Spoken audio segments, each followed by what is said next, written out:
In politics, handshakes are more than just greetings. They can change careers, shift loyalties, and open doors that were once tightly shut. And now, the handshake between President William Ruto and ODM leader Raila Odinga is doing just that, changing the game.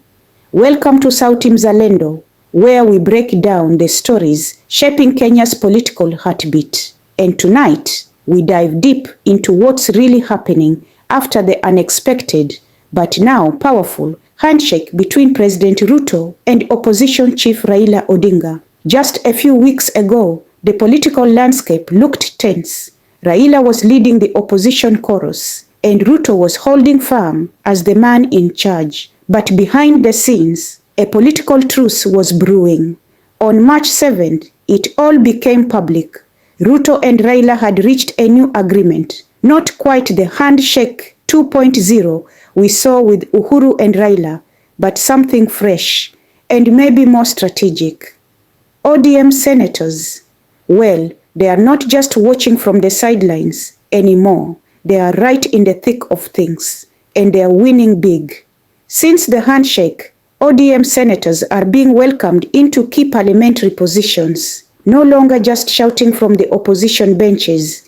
Some of them now chair or sit in major house committees, from finance to national security. These aren't small seats.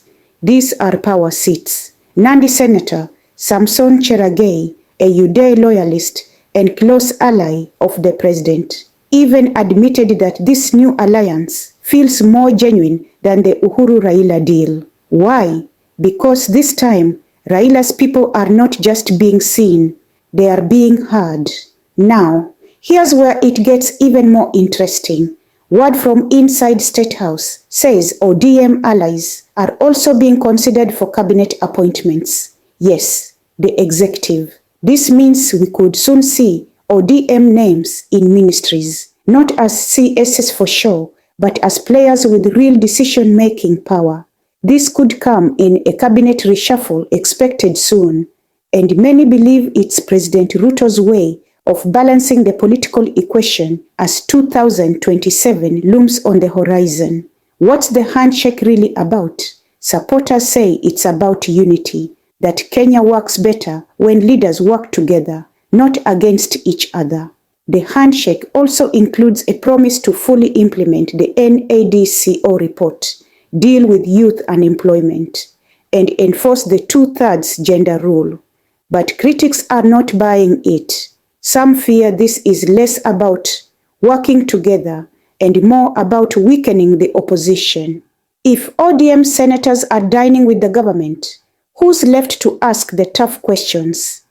Let's be honest, every handshake in Kenyan politics comes at a price. This one has opened doors for ODM senators, giving them power, platforms, and positions. But it also raises one big question. Are they getting closer to the people, or just closer to power?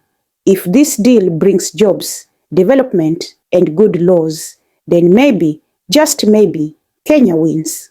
But if it's just another political game to silence opposition and control parliament, then voters will remember, come 2027, that's where we leave it tonight. But the story, it's just beginning. This has been Sauti Mzalendo, where your voice meets the truth. Keep watching, keep questioning, and above all, stay loud.